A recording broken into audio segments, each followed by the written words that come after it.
Yo, what is up guys? It's Jack Jr. and today I would like to welcome you to my first official video as an 18-year-old. That's right, your boy's officially an adult. And today we're going to try something a little bit different. As you may or may not know, I work at Publix, and every time I walk by this little aprons booth, which has all these simple little recipes and stuff that even I could make. So I decided, hey, why not try it on the show, right? See if you guys like it and see if we can just keep doing it as a series or something. But anyway, come on in close and we'll show you the recipe we're doing today.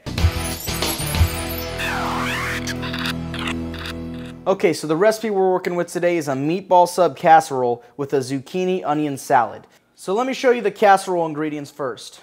We have our Italian meatballs, we have a baguette, mayo, provolone cheese, mozzarella cheese, pasta sauce. We did roasted garlic because you can never have enough garlic. We got bread, Italian style breadcrumbs, garlic seasoning, and oregano.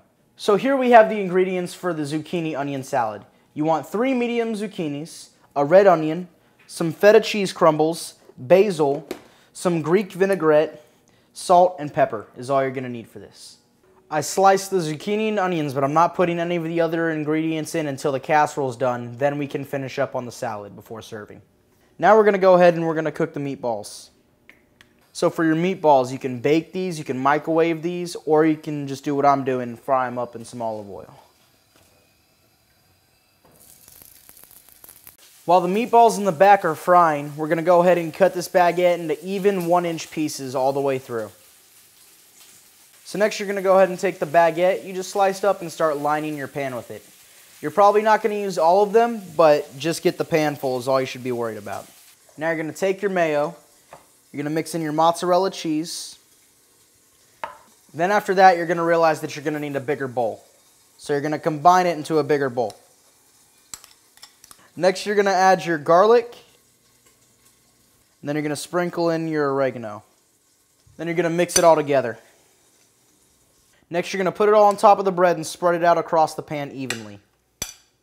After you got your cheese spread all even across the bread, you're going to go ahead and pop it in the oven at 400 degrees for 6 to 7 minutes or until the cheese starts to be bubbly. Now you're probably wondering to yourself, Jack, what's the provolone for? Well, it's not actually in the recipe, but it's actually for when you're waiting for it to bake so you can just eat it while you're hungry. It's pretty good, right?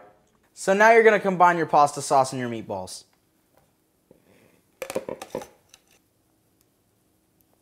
So now that it's all in the bowl, you're going to go ahead and mix it all together. Alright, so this is what it looks like after it's 6 to 7 minutes and it looks a little bubbly on the outside. So now you're going to want to go ahead and spread the meatballs and sauce evenly across it. Now that you put your layers of meatball and sauce on top, you're going to want to use the second cup of your mozzarella cheese and spread that amongst it. Then we're going to do a light layer of breadcrumbs on top. Now that you got all that taken care of, you're going to pop it back in the oven for 4 to 5 minutes or until the cheese is completely melted. Alright guys, now to finish off our salad, we're going to throw in some feta cheese. Go ahead and throw in some salt and pepper and add some dry basil.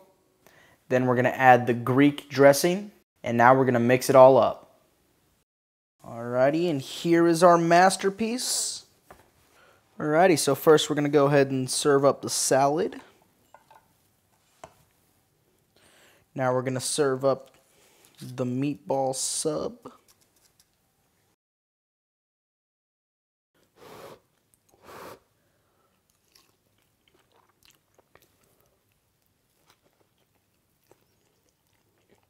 Wow. This turned out amazing, guys.